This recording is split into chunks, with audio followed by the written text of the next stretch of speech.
राज ठाकरेंनी खडसवण्याचं कशाला वाईट वाटेल?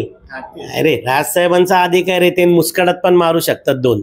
की देशाप्रती समर्पित असलेल्या एका संघटनेविषयी जी संघटना राजकीय दृष्ट्या देखील आपल्या पाठीशी बऱ्याचदा उभी राहिलेली आहे, निष्कारण तो विषय काढून तिथे त्याची गरज नव्हती त्याचा राजकीय लोकांनी बाकीच्या लोकांनी त्याचं भांडवल केलं आणि पर्यायानं मला वाटतं माझा महाराष्ट्र निर्माण सेना आणि माननीय राजसाहेबांबद्दल एक उगाचच निगेटिव्हिटी निर्माण करण्याचा प्रयत्न केला असं मला वाटतं. त्यातून काही दिवसांपूर्वी पुण्यात मनसे अध्यक्ष राज ठाकरेंची एक बैठक झाली आणि या बैठकीत चित्रपट आघाडीचे राज्य उपाध्यक्ष आणि शाखाध्यक्ष रमेश परदेशी उर्फ पिट्याभाई यांना राज ठाकरे यांनी खडे बोल सुनावले होते. ते खडे बोल सुनावल्यानंतर एक बातमी येते की रमेश परदेशी यांनी भाजपात प्रवेश केलाय. राज ठाकरेंनी खडे बोल सुनावल्यानंतर ते भाजप प्रवेश या दरम्यान नेमकं काय घडलं हेच आपण पिट्याभाई उर्फ रमेश परदेशी यांच्याकडून जाणून घेणार आहोत. सर नमस्कार, तुमचं माय महानगरमध्ये स्वागत आहे. सर नेमकं सांगा, त्या बैठकीत राज ठाकरे तुम्हाला काय म्हटले होते आणि तुमचा एक फोटो आहे, त्या फोटोवरनं तुम्हाला खरंच सुनावलं होतं का? आयला तुम्ही राज ठाकरे म्हणताय, आमचे साहेब येत होते, आम्ही त्यांना राज साहेब म्हणतो, कायम आयुष्यभर तेच म्हणणार. आणि विषय हा आहे की ती बैठक शाखाध्यक्षांची होती. मी खूप ठिकाणी खरं तर बोललो, आता त्याच्यात रिपीट तेच बोलायला लागेल. पण अतिशय गोपनीय आणि शाखाध्यक्षांच्या बद्दल असलेल्या बैठकीमध्ये तो साहेबांकडून एक विषय निघाला की ते संघ, तो माझा फोटो सोशल मीडियावरचा संचलनाचा, त्याच्यावरती म्हणलं इकडे तिकडे नको जरा, नाही का, टाइमपास बंद करा, बस इतकं साधं घडलं होतं. परंतु ते कसं आणि काय पद्धतीने मीडियात आलं मला माहिती नाही, कारण भाऊ साहेब आहेत, त्यांना बोलण्याचा अधिकार आहे ना, आम्हाला ते काही बोलू शकतात. फक्त एक त्यांच्या बोलण्याचा राग पण नाही होऊ शकत.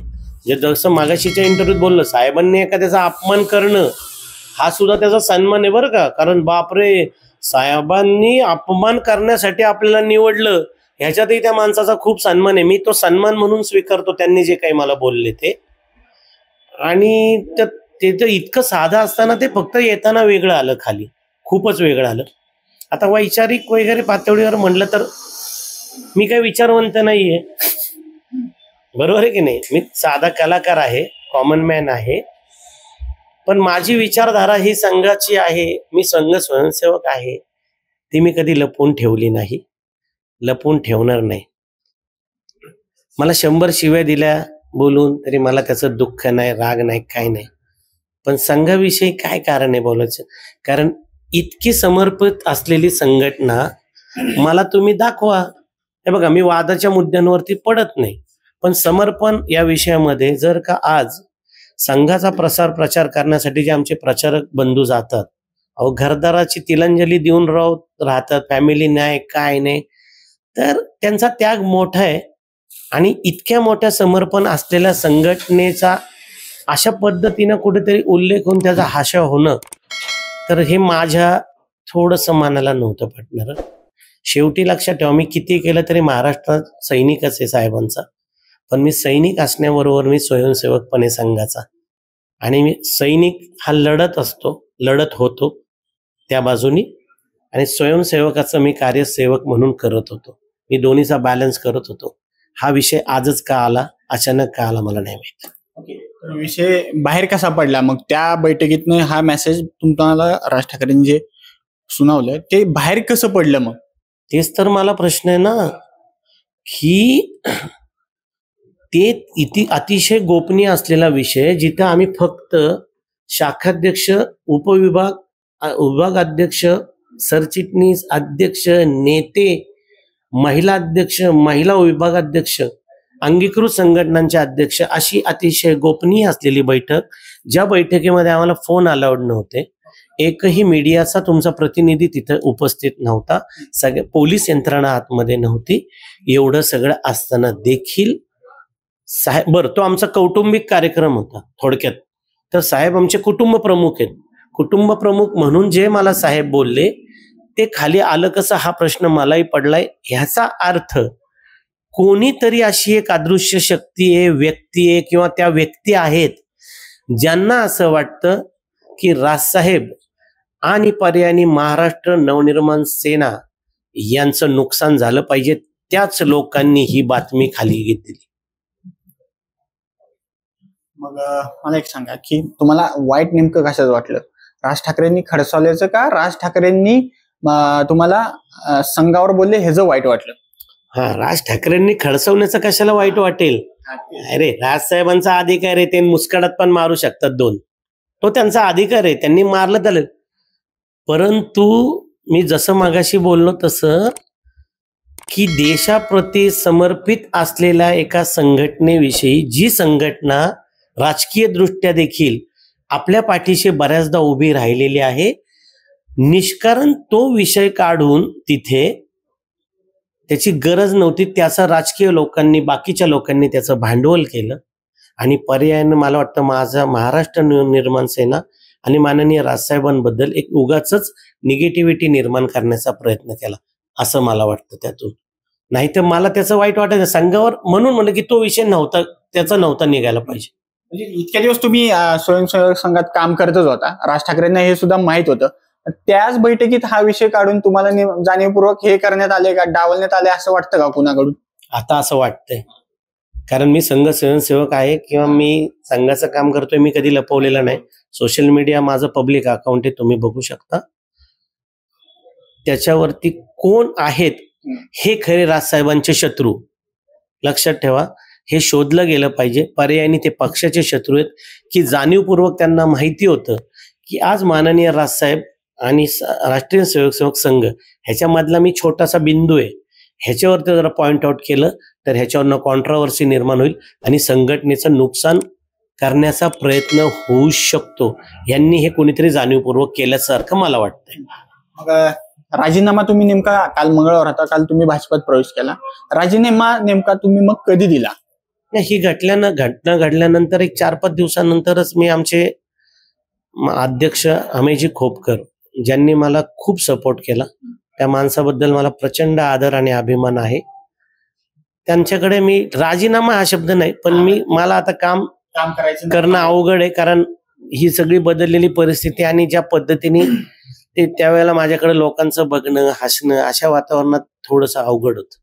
तुम्हाला वाईट वाटलं कुठं? तर खूप वाईट वाटलंय. म्हणजे मी आता इतके इंटरव्ह्यू देतोय सगळं, तर मला आहे ना ते सारखं साहेबांचं नाव घेतोय, कोणी ना कोणी हे करतंय.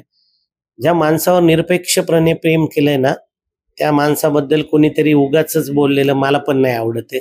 मला खूप वाईट वाटले. मला राग अजिबात त्या गोष्टीचा नाही आला.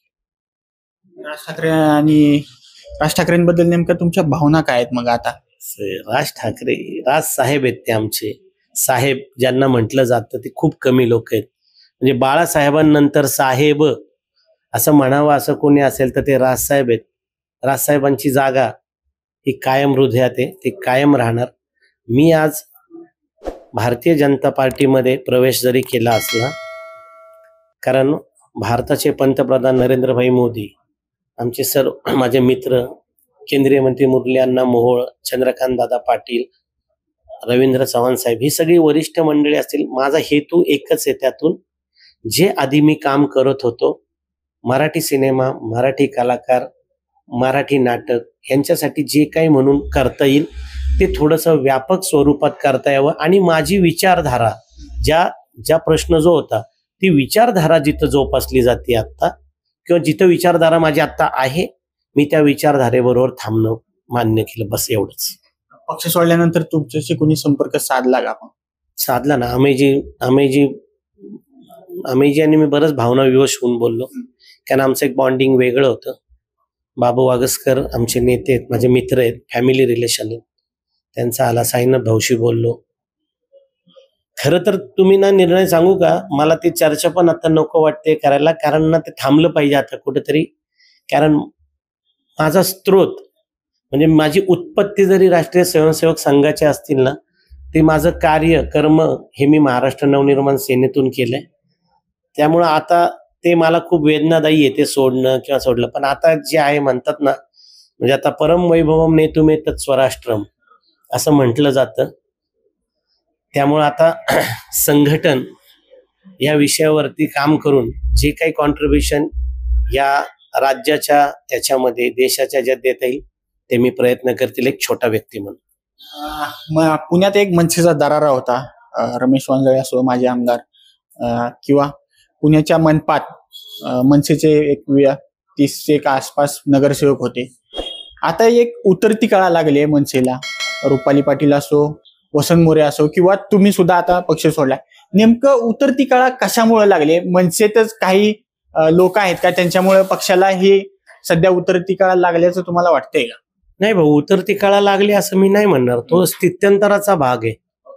कुठल्याही राजकीय पक्षामध्ये ज्या वेळेला अशा गोष्टी घडत असतात, त्याच्यात कमी अधिक प्रमाणात वाईट चांगल्या गोष्टी घडत असतात. तो एक प्रोसेसचा भाग आहे. आणि नथिंग इज इम्पॉसिबल, जसं म्हटलं जातं की नथिंग इज इम्पॉसिबल. त्यामुळं राजसाहेबांची ताकद एवढी मोठी आहे, ते एवढे मोठे आहेत. जसं फिनिक्स आपण ज्याला म्हणतो की तो राखेतनं उभा राहिला, तसे राजसाहेबांची ताकद आहे, ते कशातूनही उभे राहू शकत. त्यामुळे उतरती कळा नाही. हे बघा, माझ्यासारखा हा छोटा एक कार्यकर्ता आहे, तो आला काय आणि गेला काय, संघटना ही कायम राहते. आणि ती संघटना म्हणजे माननीय राजसाहेब आहेत. सो मला त्याबद्दल काहीच म्हणणं नाही. माझं एकच आहे आता की कुठेतरी आता या स्टेजला काहीतरी निवड करण्याची वेळ आली होती. त्यांनी जसं सांगितलं त्यानुसार, तर मी फक्त विचारांची केली, बस. भाजपने तुम्हाला नेमकं काय आश्वासन दिले? मग आता तुम्ही पक्षात प्रवेश केला भाजपात, तुम्हाला काय आश्वासन दिले आणि नेमकं तुमचं आता भाजपात काम कसं असणार आहे पुढे? मग नाही, काहीही आश्वासन कुठल्याही कमिटमेंटवर दिलं नाही. आता मी कार्यकर्ता, समर्पित कार्यकर्ता म्हणूनच काम करणार असं सांगितलंय ना. त्याच्यानंतर त्या लोकांना जे वाटेल ती योग्य जबाबदारी मला दिली जाईल. मला वैयक्तिक विचाराल तर मी कला क्षेत्रात काम करतो, कलाकार म्हणून काम करतो, कलाकारांच्या प्रश्नांवरती काम करतो. ते मी काम तर करीन.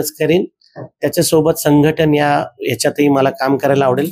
पण ती नंतरचा भाग येतो, जेव्हा येईल जबाबदारी, ती जी काही दिली जाईल ती करू. कमिटमेंट कुठली नाही. मुरलीधर तुमचे मित्र आहे म्हणून सांगता तुम्ही. अण्णांनी काय तुम्हाला महानगरपालिका लढवायचं काय आश्वासन दिले का? तिकीट देईल हे ते? अजिबात नाही. असं आश्वासन का देतील? ते कशासाठी देतील? त्यामुळं ते नाही, कमिटमेंट कुठलीच नाही. लक्षात ठेवा, आता हा सगळा विचारांचा भाग आहे. मी तुम्हाला जसं बोललो तसं, मला कुणी हे कर, तिकडे जा, तुला मी इकडं नेतो, ते करतो, मला असलं कुणीही लागोल चालन, कुठलंही मला लालच कुठलंही दिलं गेलेलं नाही. हे बघा, एक क्लिअर करतो तुमच्या व्हिडिओच्या माध्यमातून, तुम्हाला ते चांगलं कळू शकतं आणि ह्याच्यावर आपण थांबू. जर मला माझा फायदा करायचा असता आर्थिक किंवा अजून असं काही जर का म्हटलं असतं तर मी संघाचा स्वयंसेवक लहानपणापासून आहे. माननीय देवेंद्र फडणवीस त्यावेळेला आमदार हे झाले, मुख्यमंत्री झाले. 5 वर्षाचा कार्यकाल होता. त्याच्यानंतरच्या काळामध्ये थोड्या काळासाठी उद्धव साहेब होते. उद्धव साहेबांशी माझे संबंध चांगले. मग शिंदे साहेब झाले. शिंदे साहेबांकडे मी आजही म्हणजे अपॉइंटमेंट घेऊन असं जाऊ शकतो, माझा ऍक्सेस आहे. जेव्हा फडणवीस साहेब मुख्यमंत्री होते तेव्हा मुरली अण्णा महापौर होते, बरोबर. त्याच्यानंतर फडणवीस साहेब पुन्हा मुख्यमंत्री झाले. आता 2 वर्ष त्या घटनेला होऊन गेले. जर मला माझा राजकीय कुठला फायदा उचलायचा असता किंवा बाकी काय अर्थकारण मांडायचं असतं, मग मी तेव्हाच हा विचार करायला पाहिजे होता ना. माझी एवढ्या ओळखी आहेत, मला एवढे ओळखतात, मग तर माझं सहज होईल. तो माझ्या डोक्याला कधी विचारच शिवला नाही. मी माझं कर्म करत होतो. महाराष्ट्र नवनिर्माण सेनेमध्ये कलाकारांसाठी लढायचं, मराठी माणसासाठी लढायचं, एवढं करत होतो. माझा फोकस क्लिअर होता. आता इथून पुढे तोच राहील. तर हे होते रमेश परदेशी. त्यांनी सांगितलं की भाजपमध्ये आल्यानंतर कुठलंही आश्वासन त्यांनी दिलं नाही. तसेच राज ठाकरे यांनी राष्ट्रीय स्वयंसेवक संघाबद्दल जे बोलले त्यातूनच मला वाईट वाटलं असं त्यांनी स्पष्ट केलंय. अक्षय साबळे, आपलं महानगर, पुणे.